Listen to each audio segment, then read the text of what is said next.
Live from Kansas City, we bring you Buk and Bob Take on Chiefs Kingdom, a podcast for fans, by fans, two friends talking about a team they love. Yep, I'm Buck, and I got to say, since our intro a couple of weeks ago where I said I'm Team Refs, the refs have been very friendly. And I am Bob. I'm just a dude, man. I'm just a dude that loves the Chiefs and is learning a lot more about the NFL football game than I ever thought I would. Yeah, today we're going to talk about what just happened in the Super Bowl rematch or match or whatever it is. There was a crazy stat, so we're 5-0, or Mahomes is 5-0 against the 49ers. Yep. Two of them are Super Bowls, though. That's a video game stat. You would think that we have their number. I mean, as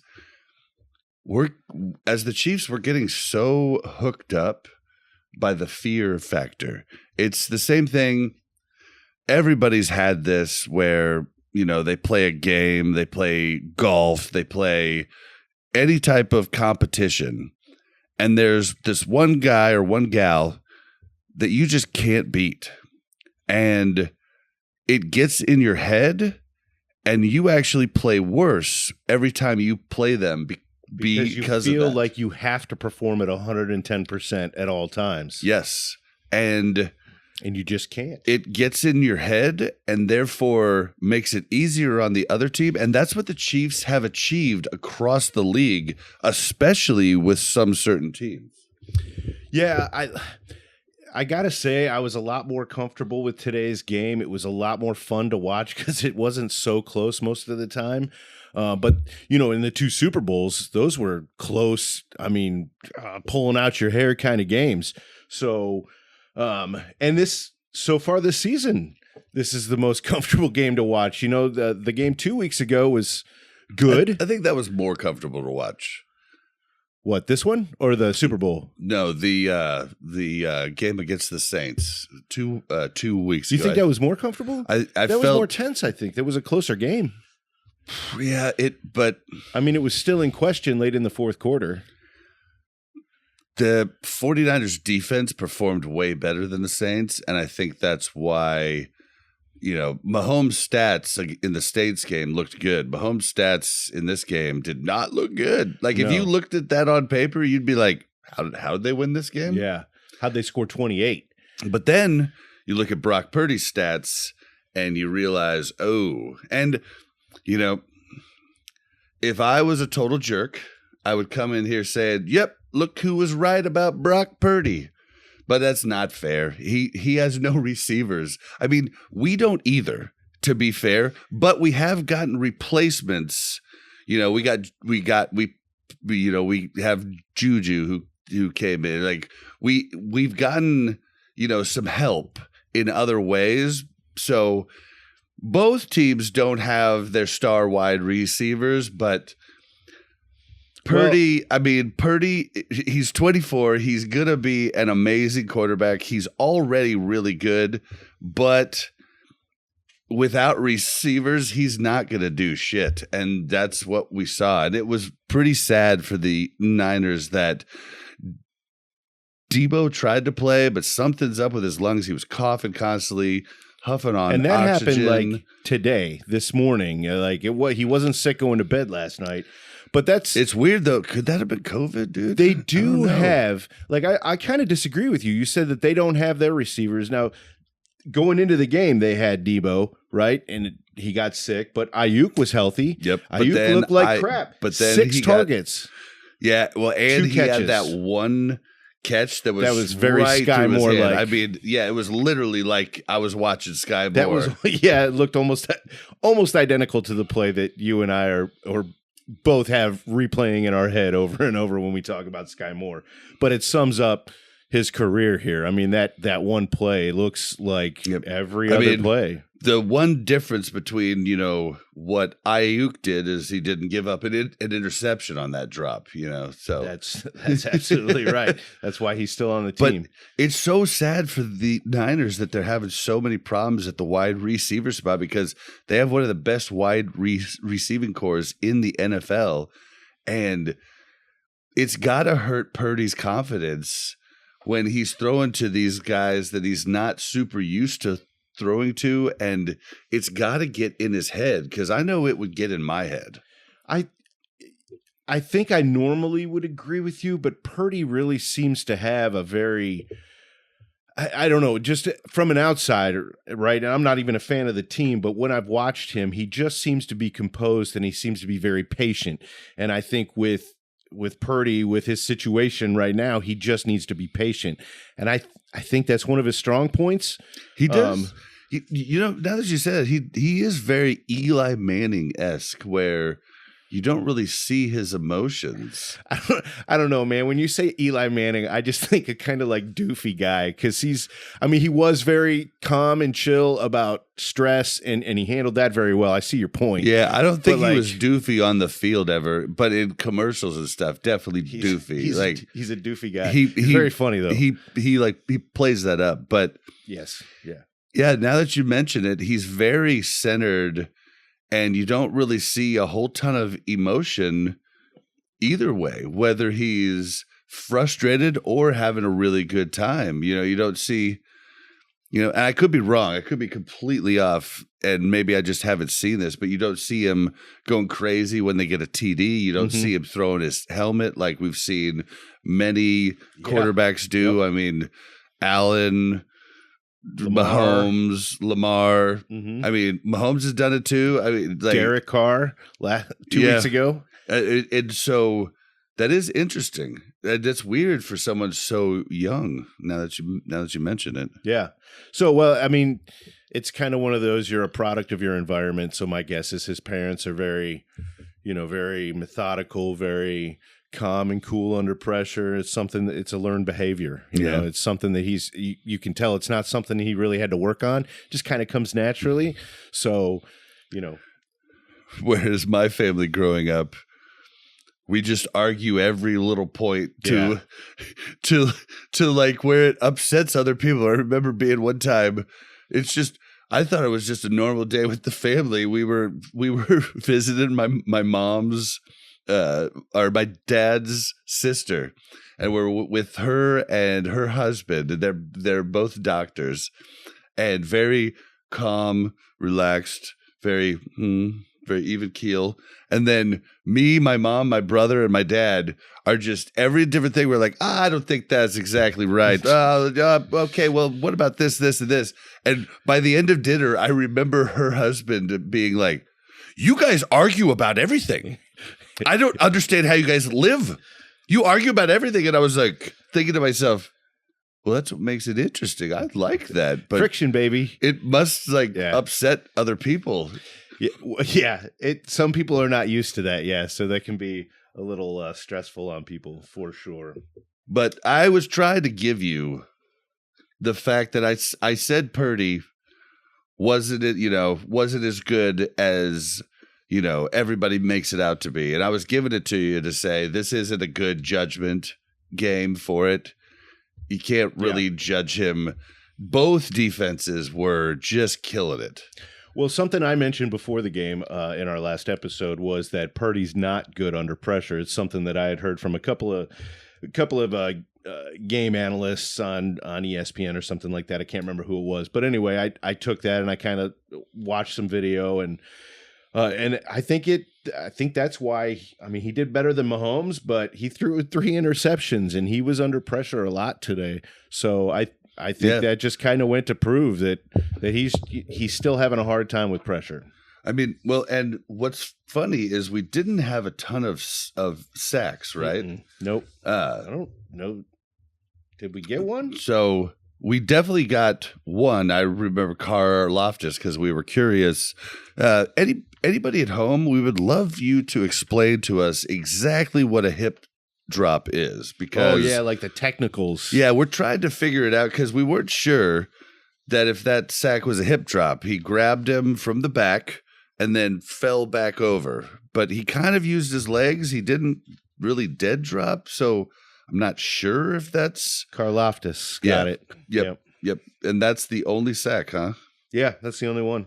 Yeah. So that's misleading. And there was only 2 sacks from the 49ers. There was one by Floyd solo, and then half of one from Bosa and Collins. But both teams were destroying in pass rushing. I mean, putting their hands up, getting in the way of the ball, like really rushing the quarterback. And the stats that they talk about on ESPN and stuff aren't those stats. So it's kind of misleading. It looks like the quarterbacks were completely fine the whole game because there was 3 sacks across the whole game, but that wasn't the case. Yeah. Both quarterbacks were under duress constantly. Although Bosa did drop out fast. Like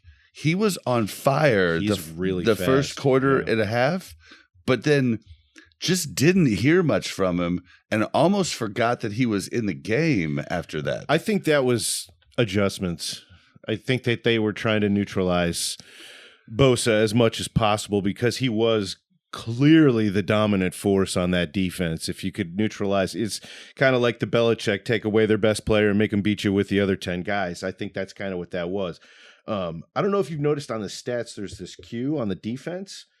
That's like quarterback. It's almost like quarterback pressures, but like they got their hands on the quarterback. Like Bosa touched Mahomes 3 times, got a half a sack out of it. Collins, QH, quarterback hurries. Yeah, and then in the Chiefs defense, it's just a Q. Yeah, sorry, it's just a Q. But on the 49ers, it's QH, but it's the same stat. So we did get to Purdy a few times, not as much as they got to Mahomes, but yeah, we got their 6, they got to us 8. Yep. But I mean, but that's the big stat is interceptions. Yeah, they don't talk about that though on ESPN. Like they always talk about sacks. I mean, they do talk about it on ESPN. I shouldn't say that. A little bit, but I think it's more important than they give it credit for. Yes. Yeah, and sacks really, are great. Quarterback hurries are probably even more important than a sack. A sack's like a TD. A quarterback hurry is like a first down. Like if I'm like trying to say like the 2 differences and how impactful it is. Yep. I agree. And a sack is not as impactful as a TD, and a quarterback hurry is not as impactful as a first down, but I was trying to show you how different they are, right? Like one is a home run play, one is a play that's keeping you in the game. Yeah. Right? Yep. But yeah, I mean, the game was great. I do feel bad for the Niners with all of their injuries. I hate injuries. I think it sucks. Is this the first game that we won the turnover battle this season? I think it is. We didn't have any fumbles, did we? No. Thank you, Carson Steele. And they had fumbles, but we didn't get it back. Yeah. But they had that one heads-up play by McDuffie where he was going out of bounds and pushed the ball back inbounds. Still bounced back out, but yeah, still very heads-up play to even attempt that. Huge. Well, Here, let's start in on the first quarter and kind of go over our notes. So the Chiefs set the tone in the game against the Niners right off the bat. First quarter, first Niners possession, first possession of the game. We made the Niners go 3 and out for the first time this season. No, 6th time this season. It was 6th time. 6th time what? Oh, for the first time that they've done it on the opening drive, because they've only gone 3 and out 6 times this season. Oh, yeah, but this was the first time held them Niners on the first drive. Went 3 and out the first drive. They're used to scoring points right off the bat. But still, only 6 3-and-outs for the entire. I mean, this was their 7th game. They haven't had their bye yet. So that's an impressive stat. Well, I think we added 3 to that, right? I could be off there, but I think we made him go 3. I wanted to pay attention to that, times. but I don't remember seeing another one. But I got to say I was lost in the game, kind of. Well, I mean, this is why we do this show. This is the episode where we go from recollection. It's like the feels of the game show, Yeah. And we're thinking about doing something on YouTube where we go over the plays of the game and kind of break them down. But it would only, for you audio guys, it would only be on YouTube because it wouldn't make sense to put it on audio. Yeah, we're actually talking about like having the plays on the screen with us, and we can kind of diagnose and it just wouldn't make sense to it. have on audio, and it would just kind of piss people off. I think it'd just not make a lot of sense. But it is something we're kind of excited to do, and yeah. If it doesn't play out, we'll for sure do it in the off season where we go over each game. But something to look forward to.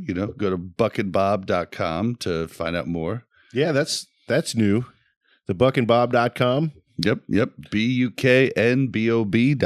Yeah, it takes you to all of our links. It's when Bob showed me that last night, he was like, "Hey, check this out. Just go to buckandbob.com." So I did, and there it is. It's all right there.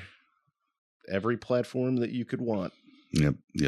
Someday we might have a website. Stay tuned. All right, so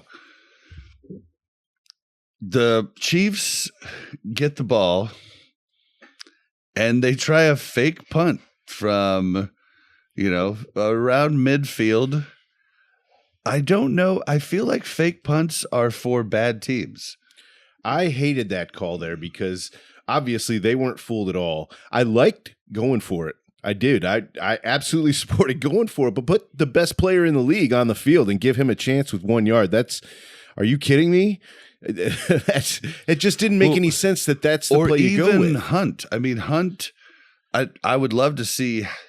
Sure, but let Patrick go out there and read the defense first. I don't know that Hunt was tackled for a loss once this game. He was almost tackled for a like 3 or 4 times. A few times, yeah. but he made it. So I'm not even saying the best player on the field, Patrick Mahomes, because he wasn't playing today like the best player on the field. But Kareem Hunt hadn't been stopped for a loss, as far as I know. You guys can correct me if I'm wrong, but as far as I know, he had made at least a yard on every single play. So, I mean, but he hadn't at that point. I guess like that is a point, and the Niners do have a really good rushing defense. The Niners only had 1 tackle for loss in the entire game.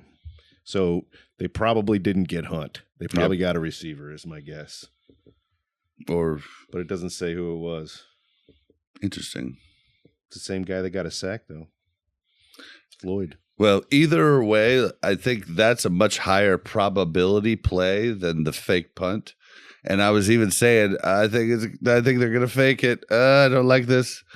And there's a lot of people that would probably think that we're saying, revisionist history. And if they had made it on that, we'd have been like, that's the greatest play ever. I promise you there's no chance. I still would have come on here and said, that's great. But I still would prefer Patrick Mahomes and the offense to be out there. And when I said have the greatest player in the NFL out there, I meant Mahomes and the offense. Like whatever play they pick, I trust. I don't disagree with Hunt running the ball at all. I think that would have been a great idea. Even Steele would have got even Pirine. Honestly, I feel comfortable with all 3 of them in that situation. Yeah. So I wasn't really happy about that. Now, the next thing that happens, we lose the ball right there. But the next thing that happens is my good friend, who I met recently, Justin Reed, gets an interception. They're like besties now. And I might be replaced. Well, and going back to what we were talking about, the lines, Jones forced this. Jones didn't tip it. He didn't touch it. But Jones was in Purdy's face, which had to make it harder to throw the ball. And then Reed caught that ball. And if he hadn't met me, this last week, it's just like you said during the game. The butterfly it's like effect. Butterfly effect. Stuff would have went differently. It probably would have been him sick this morning. Yeah. And Debo would have had 150 yards and 2 touchdowns. Yeah, see, I shook his hand. Thank God you and shook his hand. he thought to himself, I don't know this guy. I need to wash my hands right now. And that's why he didn't get sick, So, boom. I mean, I am the reason Justin got his pick there. So, Justin, if you're listening, you're welcome. And if that didn't happen, the Chiefs probably lose. So you single-handedly gave the Chiefs a win this week. Good job, man. I'm proud of you. Just doing my part as the 12th man, right? All right, so in the early game, though, in this first quarter, man, the Niners pass rush was scaring the crap out of me. I mean, this was the last time that I was like scared by him, but I was just thinking to myself, okay, well, the Chiefs are in trouble today. It's going to be a long day of Mahomes getting sacked and hurried and my very everything next else note is F Bosa. I mean, that he was pressuring Mahomes hardcore, like you said, for the first quarter and a half, first half or so. So whatever adjustments they made at halftime to kind of neutralize him, that was definitely a key. Just always running to the other side, running your play to the other side of the field. I think one of the big, we could talk about it later, but I think what you're talking about later on, I think one of the things that messed him up the biggest was the jet sweeps. We did a lot of jet sweeps with multiple different wideouts too. And then what was the weird play? Was that the first quarter or is that the second quarter? I don't remember when that was because it was such a blur. I was playing a game on my phone instead of paying attention to the game. Jerk. I wasn't. I was watching the game. We're talking about the play that Carson Wentz came in. And I think Mahomes was still in the play. I don't think he came out. I just think they brought Carson Wentz in. And, yeah, that was a weird play. I feel like they probably should have practiced that one 2 or 3 more times. Yeah, it was definitely weird, but two quarterbacks in definitely had to confuse them. We're still not sure. We see on the stats that Hicks has one. Hicks, our rookie safety, who gets an interception later in the game. Spoilers. We were really high on him in the preseason. Oh, yeah. We have been high on him for a bit. But, yeah, he has a 1-yard rush. We think it's a typo on the NFL.com sheet. But, because we print this out right after the game to do this show. So it's very possible it could have an error that gets fixed tomorrow, but we won't know.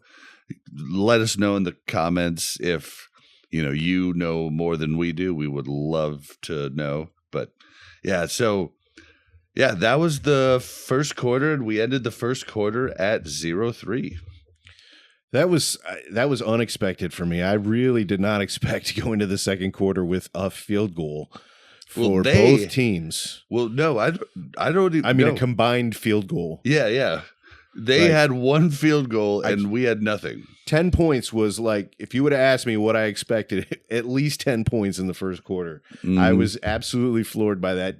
But it wasn't like we were seeing really bad offense. We were seeing phenomenal defense on both sides. Mm-hmm. And to me, phenomenal defense. Still fun for me to watch. Like watching a bad offense is boring. Like I don't like watching the Cleveland Browns. It's just boring to watch that.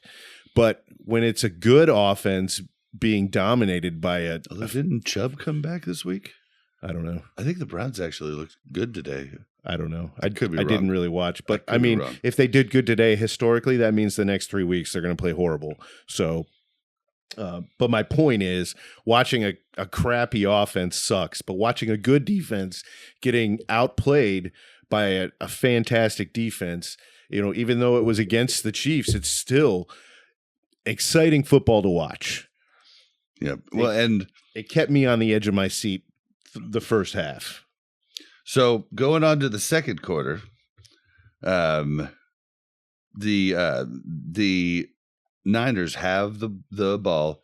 It's a third down, and then Brandon Ayuk drops that pass we talked about earlier that just, I mean, literally goes through his hands. I mean, he might have scored a TD on that catch if he had caught it.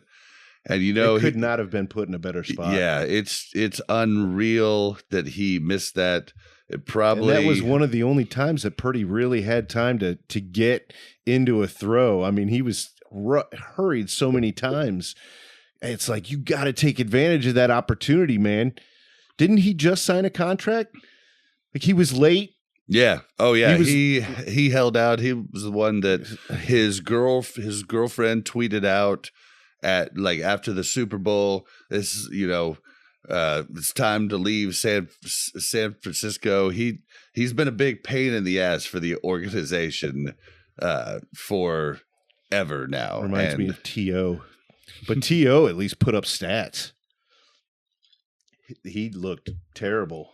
And from what they were saying before the game, too, I mean, the last few weeks, he's been just kind of So, man, you kind of expect more from a guy that just got paid. Yeah, it's unfortunate. That's why I talk about how important personalities are when the Chiefs are looking to trade for a wide receiver and stuff. I do have to kind of walk back what I said about Davante Adams being, I didn't want him here.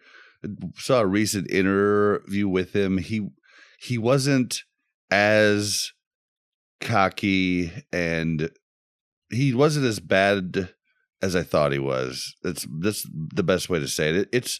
It's hard to judge from interviews but he's very arrogant, and a lot of people like that in their receivers. But either way, he's definitely not as bad as I thought, and I definitely think he might have fit into the Chiefs if he had the chance to come and see our culture. But that's what I'm talking about. Like a Jamari Chase in KC, yeah, he's amazing. I don't want him here. Like a Brandon Ayuk, amazing. I don't want him here. They are narcissistic people that think of themselves, and that's not a team player ever. Well, that's why I like watching the interviews, right? Because I think you get more of a view of who they are as a person and their attitude and their demeanor and kind of how they hold themselves in a more normal setting. See, I think the problem is most people only watch the games, or almost only. So 95 to 98% of what you see about a single player, you might watch him in a couple of plays, a couple of replays, and he looks all hot-headed. That dude drank like 14 energy drinks before he started the game, right? And so he's all hopped up. So when you see that on the field, it's not really fair to mark that as his personality on a regular basis. That's just when you see him. It's a lesson I'm learning more and more. I mean, last year, start of the year, when Chris Jones was holding out, all I knew about Chris Jones, I'd never heard an interview. I just seen him on the field. He looked very scary and mean, and he does. I just thought that he was a dick. And him holding out made me think he was even more of a dick. And then he went on the New Heights show, and I was like, I love this man. This really man funny. is such a nice, genuine guy. And so I've been learning my lesson, and obviously I hadn't learned completely because I overjudged Davante Adams, but I will continue to learn. I will continue to try to not make the same mistakes, but I will continue to give you reminders when I think I see it happening.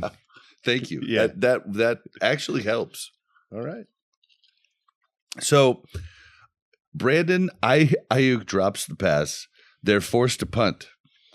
They punt to McCole Hardman, and McCole Hardman makes an unbelievable return to, I believe he was somewhere in the red zone when he got stopped. Would have been so cool for him to get an actual punt return. I gotta say about McCole Hardman in general is, I think the Jets did the right thing in getting rid of Robert Saleh, because Mecole Hardman, he's not Michael Jordan of his position, but he's definitely effective. He's got skills. He's got things that he can excel in. We see it pretty much every week. He'll do something cool.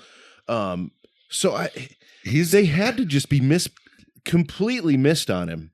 He's a really good utility player that makes the other players around him better. And he does have clutch ability in, the clutch moments. And I mean, it's crazy that we keep just lucking back into these players that are just come back to us like, hey, they kicked me out. Can I stay at your place again? Well, now that Juju is potentially down for a minute, I think we're going to see something here pretty soon. I do. I think it's a foregone conclusion that. I think they're going to that Smith Schuster is re-signed. Yeah.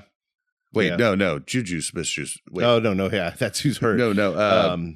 Oh my gosh, DeMarcus Robinson. Oh, Marquez Valdes-Scantling. Yes, yeah. MVS. Well, I think it's a foregone conclusion that he's coming. But speaking of another player that we picked up off the streets, Kareem Hunt is killing it. I think he's riding on a high that most people don't get. Like, when you screw up in life and you make a big mistake and you really, really, really regret it, and you think to yourself, man, if only. And he even said it in an interview when he got let go, he's like, there is a potential for 30 different teams to be calling me right now.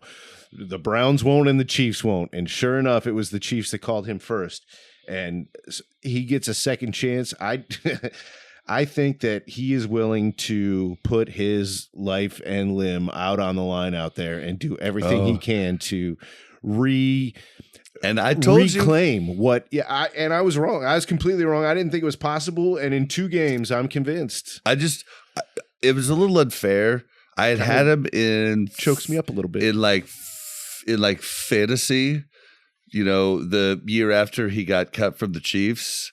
And I just kind of watched him, and I kind of knew that he was rehabilitating. It was good for him. He went back to the Browns. He was I told you about this on the podcast before. He was around a bunch of family, people that care about him, people that want to see him succeed, people that can help him learn. Just like you said, you're going to help me remember not to judge people based on what I see on the field and look at interviews. And I'm just so happy for him. And I love stories where somebody screws up big and then becomes a better person because of it. Because I had a lot of trouble in my youth. And yeah, me too. My dad, my mom, my family really went out on a limb to help me. And then I became a good, person for society. And, I'm still not perfect. I'm still learning, but that was a real big fork in the road. And I think he took the right path, and so I'm just excited for him and hoping he just keeps killing it. Yeah. I couldn't agree more.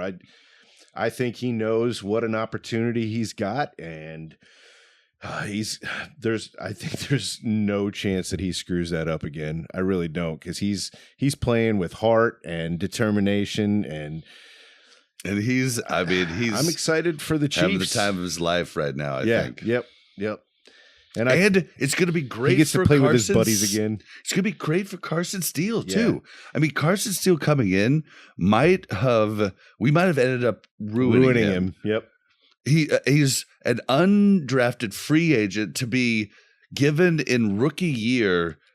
Oh, you're the starting running back for the Kansas City Chiefs, two-time Super Bowl winners back to back, and they won, a couple years prior to that too. You're going to be the guy. And we saw it. I mean, I think that's why he fumbled. I think he was trying to do too much. Mm-hmm. And what's funny is Kareem Hunt doesn't doesn't fumble. But I remember that last year that he was playing with Alex Smith, he fumbled one time and it just drove him nuts. I feel like he's there trying to teach Steele. They're very similar running they really backs. Are. Yeah. And like we were talking about this, you and my wife Melissa did not agree with me that I said Kareem Hunt's a big bruiser back that breaks tackles and stuff, and Pacheco's not that. He's a hard runner, but he's not the guy that's going to break tackle after tackle after tackle. Whereas Kareem and Carson, I think, are those types of guys. You guys in the chat, tell us. I completely disagree. I think Pacheco is a hard-nosed runner, and I think I've seen him break one or two tackles on almost every single play in every game. That's what he's known for, is planting his feet and just not planting his feet, but moving his feet. Never planting his feet. But he does. It's like almost like he hates the ground. But right. Well, my point is, like, instead of running, like most guys, when they're running on their toes and on the front of their foot, right, to get maximum speed and push. His every single step is like he's about to plant his foot in the ground, and every step is like that, and he doesn't stop. He can have 3 defenders. Sometimes it takes him 4 defenders to get him down. He is a freaking monster. And I think that most of the people that are listening are probably going to agree with me on this one. You might be right. I hope. Right. But I think the stats will agree with me that he doesn't break near as many tackles per play as, I mean, you're not going to see it there. That's the game stats. Are you going to, is that a stat they keep? Well, here, like broken tackles? Yes. Oh, sweet. Yeah, we got to look that up. Yeah, I just know because you looked it up? I found it out from a different source, a different piece of media. But yeah, he definitely doesn't break as many tackles. Yes, he is a hard-nosed runner, but he doesn't have the weight that both Carson Steele and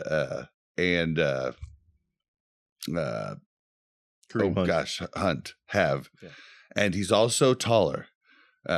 So doesn't have the exact by weight. Half an inch. I do think he's the best running back we have on the team. I just don't think he is a full-blown bruiser like both Steele and Hunt. I think he's more of a mix between a bruiser and a scat back. Like, okay, so given that this was really Kareem Hunt's second game, and again, you could see that he was getting gassed and tired, right? I think that's going to change. If you remember in the first game, the defense looked so gassed the entire fourth quarter, right? So that's changed. So in a few more games, we're going to get Kareem Hunt at peak form, barring injuries, knock on wood, right? At that time, let's just say he's at that point. You and Pacheco was to come back. You still think you'd put Pacheco in over Kareem right now? Not when he first comes back, no. No, let's pretend there's no injury.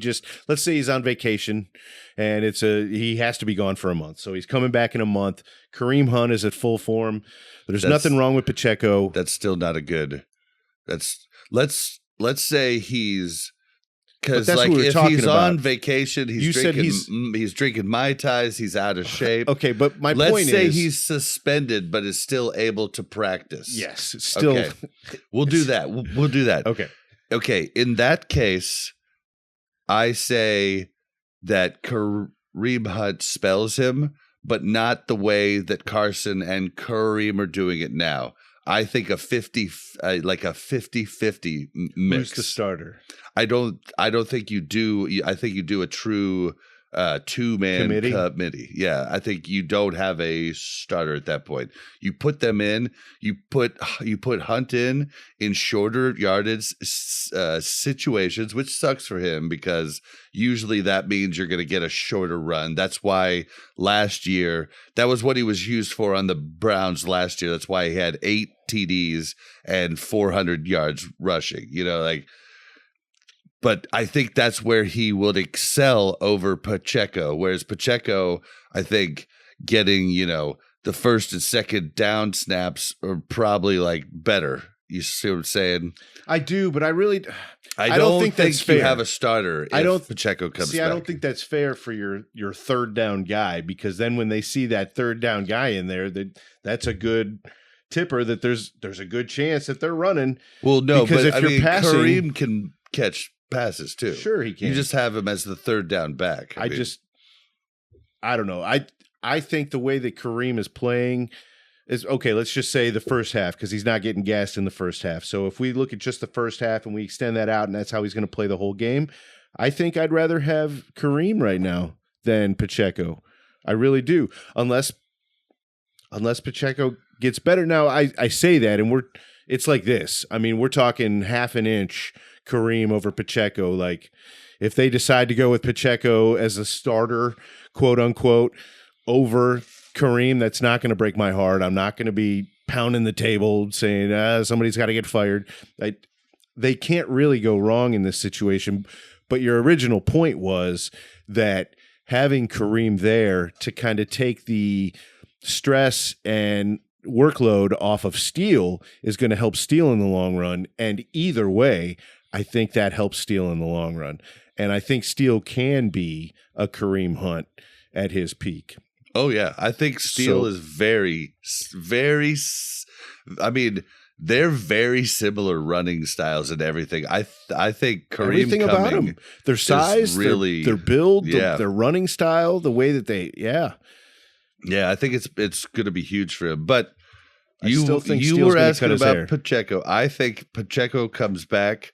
I think you 50-50. You don't name a starter. I mean, you have to name a starter, I guess, but you would, I don't know which one you do. That would be a coaching thing where you would have to know the personality of the people, and you would give the one that would be butthurt the most the starter, like job. I would name Carson Wentz the starter. Starting running back. Okay. Yep. Just to leave it. Who cares? Let's just leave ego out of this. I think you have to give it to the NFL. I think you have to submit it to the NFL. Give it to Alan Eck, the head referee for the game. All right. Well, so the second quarter goes really well. I mean, that's when the Chiefs D starts to really put the pressure on Purdy. It's also when the Niners start to self-destruct with penalties. I mean, they cleaned up penalties later on in the game, but I mean, they were just penalized constantly. And second quarter ends and we go into half. Chiefs 14, Niners 6. I will take full credit for this whole referee and penalty thing, right? I did say at the beginning of, I think it was the pregame a couple of weeks ago, my intro was, I am totally team ref, and just call me that guy for the rest of the season and see what it did for us, man. The refs were totally on our side tonight. Thank you, refs. Oh, yeah. Yep. No, we just didn't commit penalties. I mean, yeah, we should give a little good job, Juwan.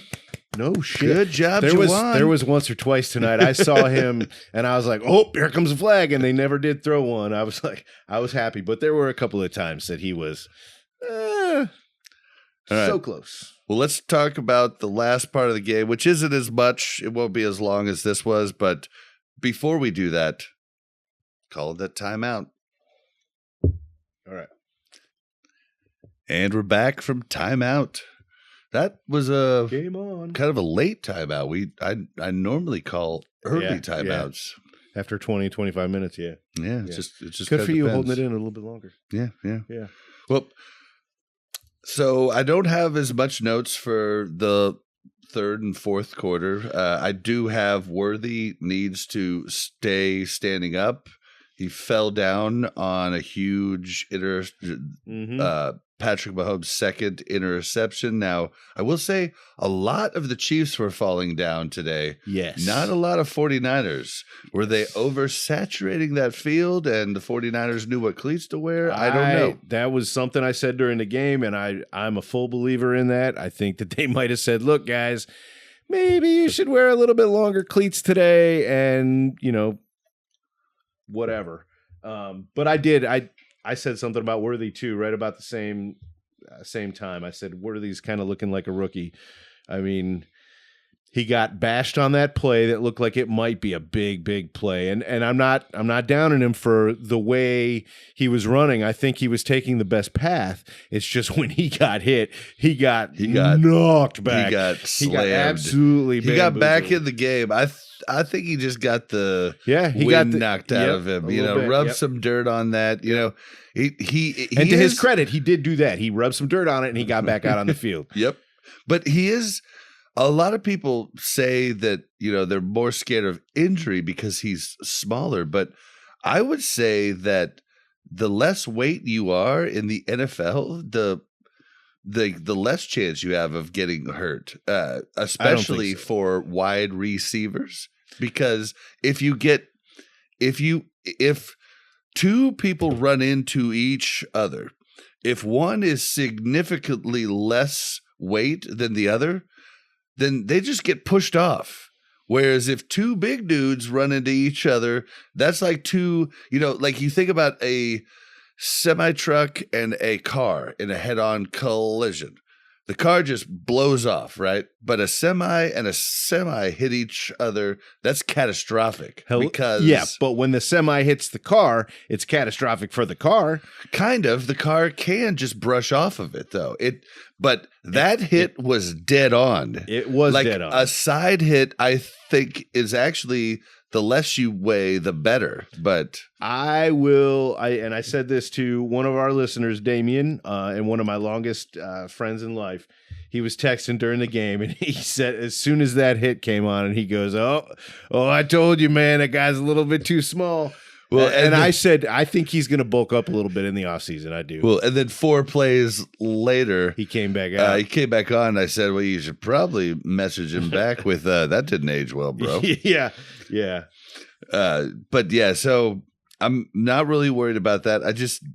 Worthy is making a lot of mistakes that you can't fall over on that. You just can't slip. I wish they would have showed the replay a couple of times, and maybe they did, and I just wasn't paying attention. But my first thought, and my hope is that while they were running, their feet got tangled, and because he's the smaller guy, you did see the replay? Oh yeah. And it's just one of those. He just wasn't wearing the right size cleats. He tripped tripped over his own feet. Oh, really? Yeah, he didn't even slip on the field. When you're running, he was bringing his right foot forward, and his right toe clipped his left heel, and he just fell. I mean, he just fell. There's no other way to put it.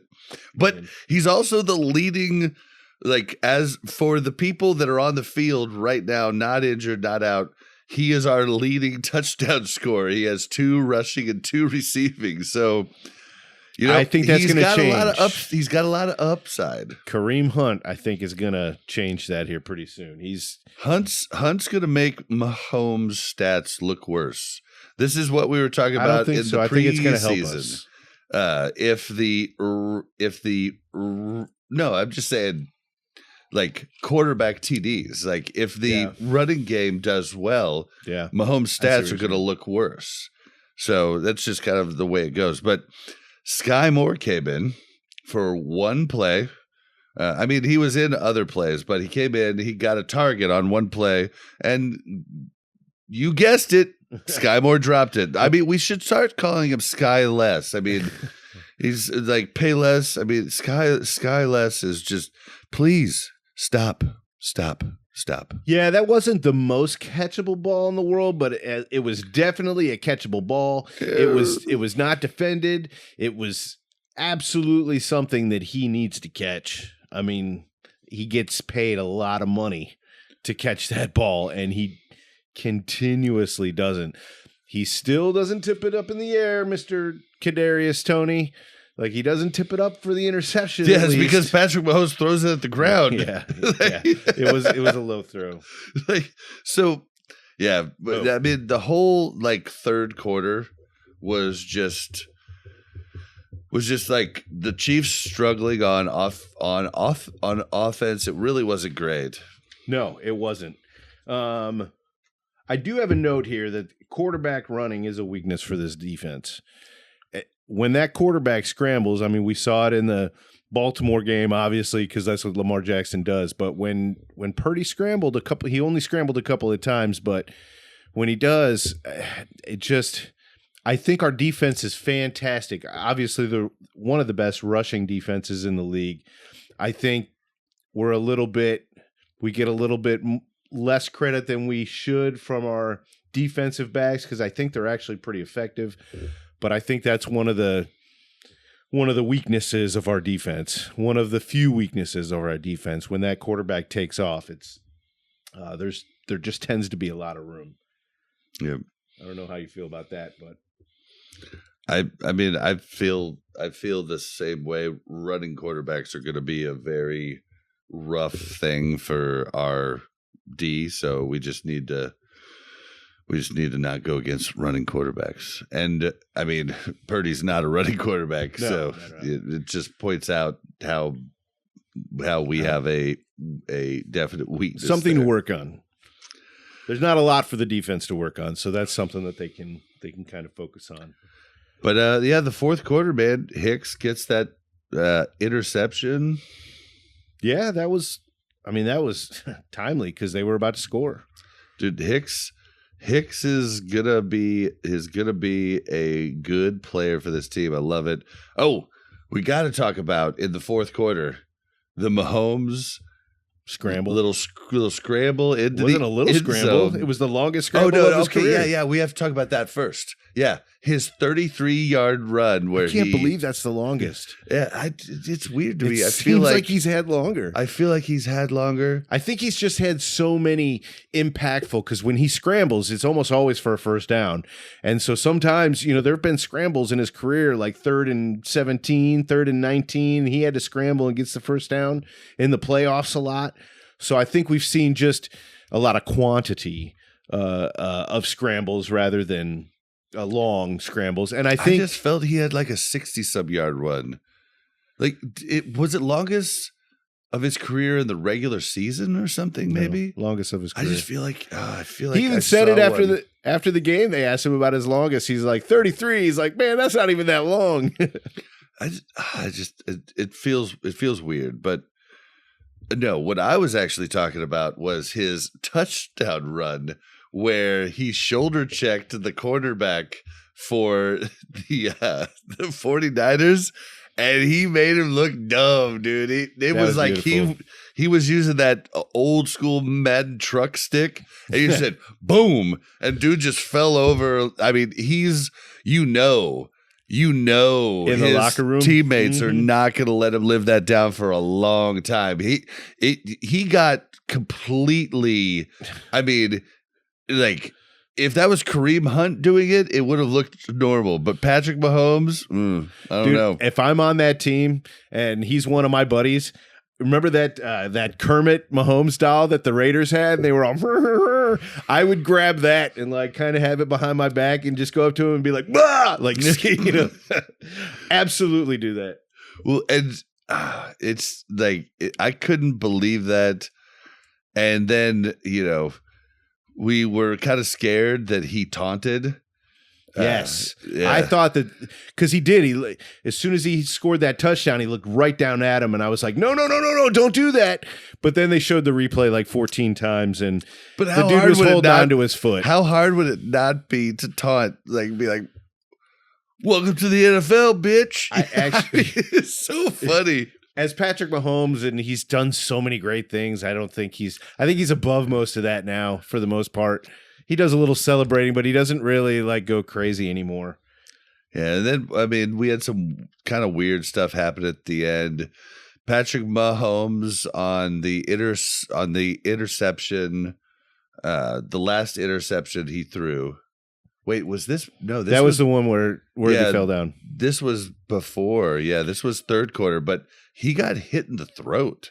Yeah, he did. And they didn't call that, and that was weird. I mean, well, Mahomes even commented on that after the game too. They asked him about being hit in the throat, and he said, yeah, I think the dude was just trying to hit me in the chest, and you're moving, and he's taller, and blah blah blah. But I mean, still a hit in the throat is a hit in the throat. Be penalty, and everybody says that the refs work for the Chiefs. So, well, as we know, a lot of times it's always the second guy that gets caught for it. So if Mahomes would have retaliated, he would have been called there. It's like they just didn't see it. They saw that something happened, then they turn and they saw the after effects of Mahomes going like this, but that doesn't mean anything.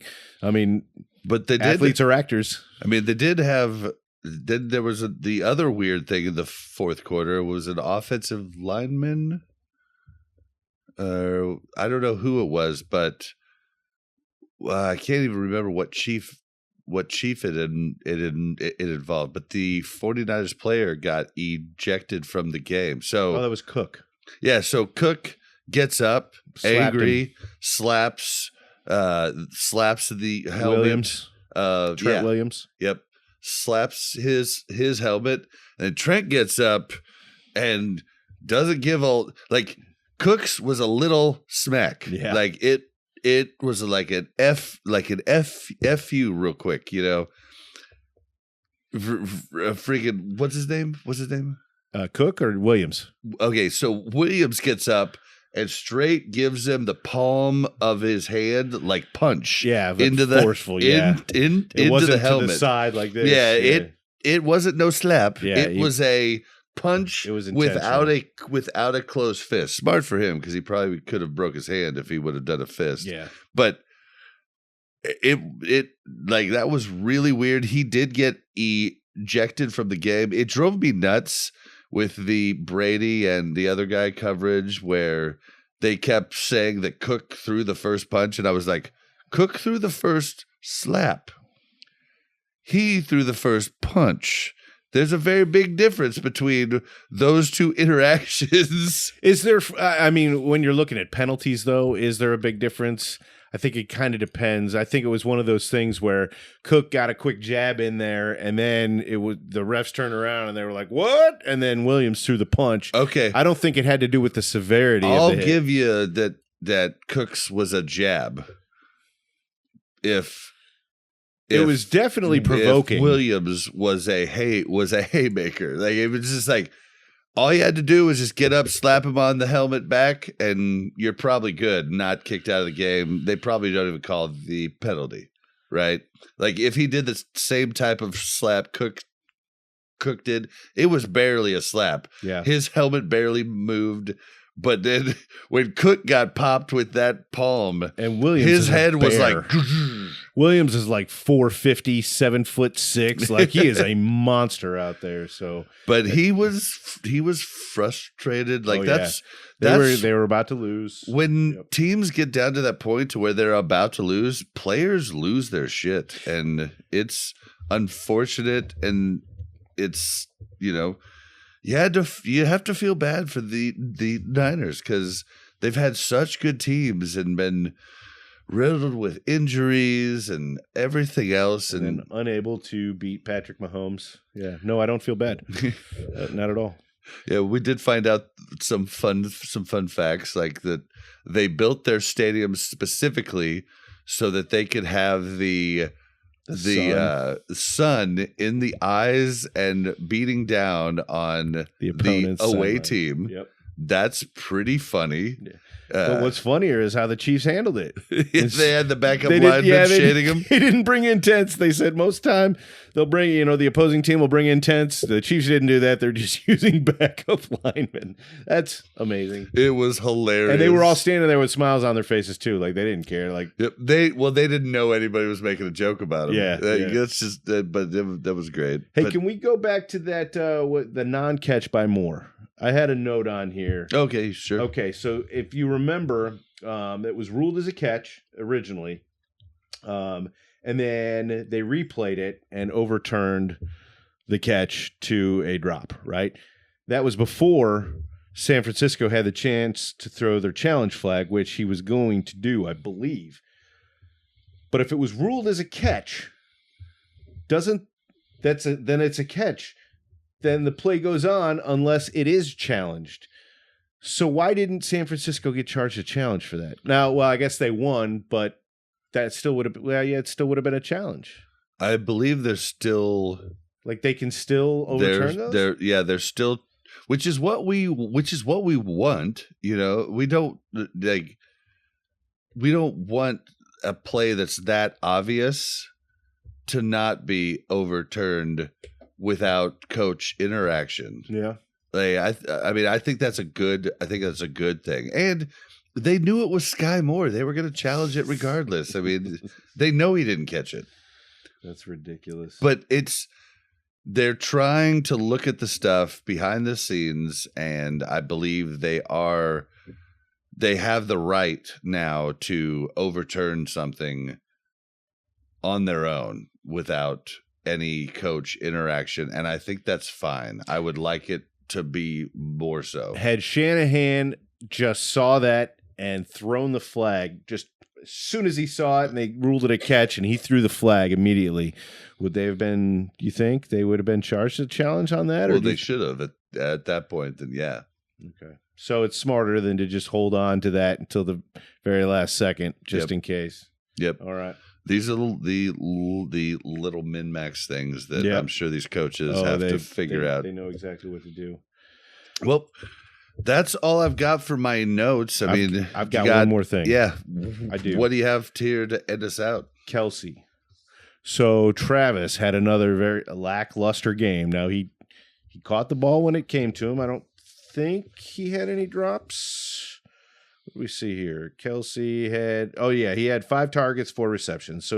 But only 17 yards. So we've really only seen him come out and perform once this season so far.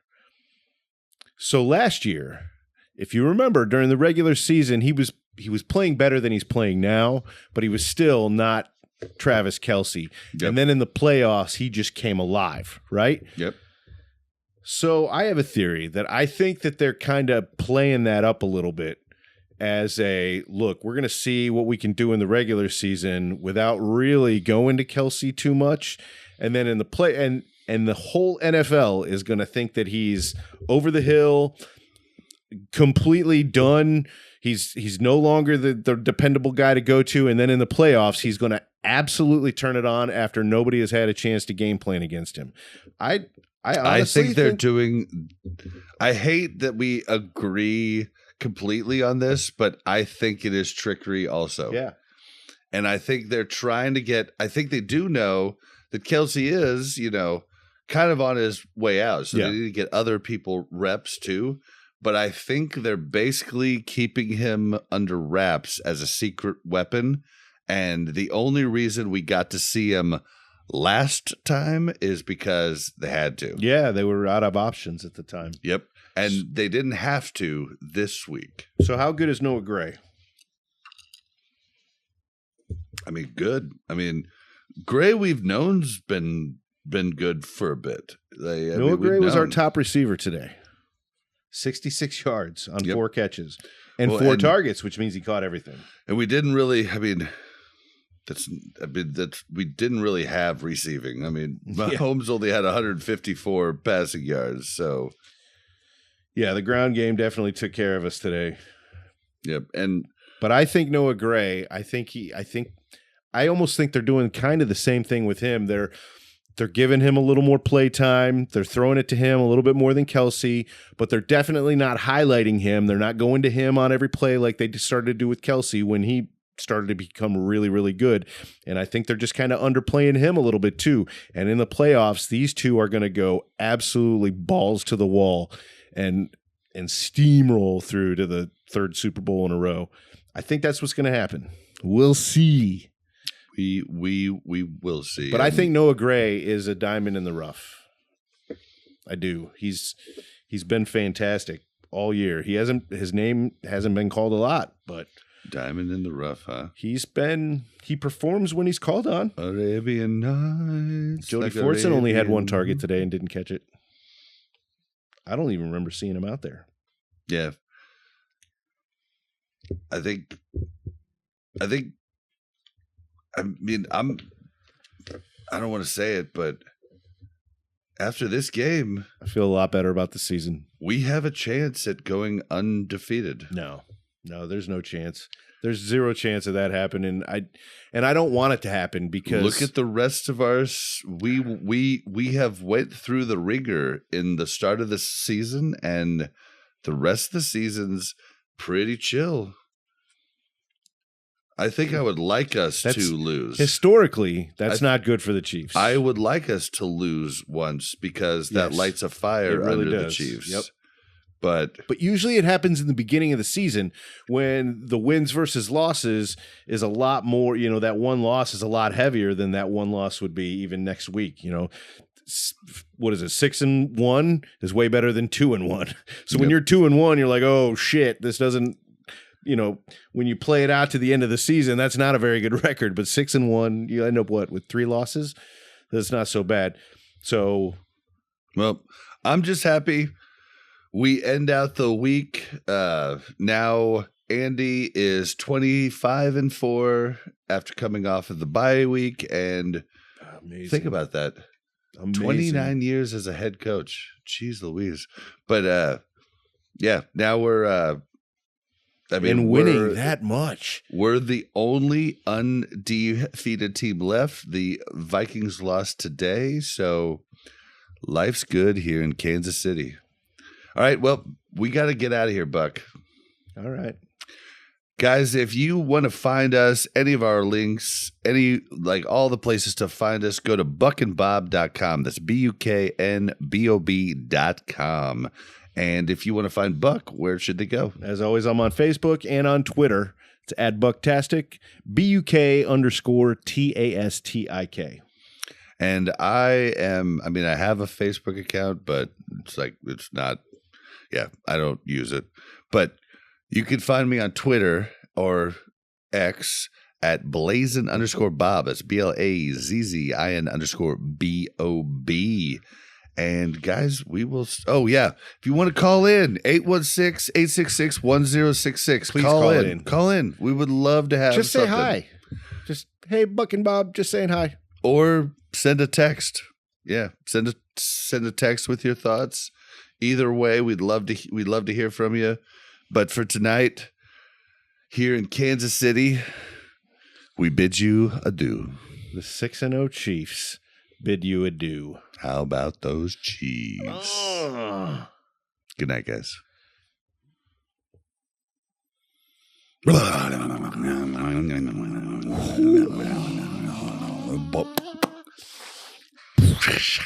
I just cracked my knuckles without using my other knuckles. That was really cool. I've never done that before.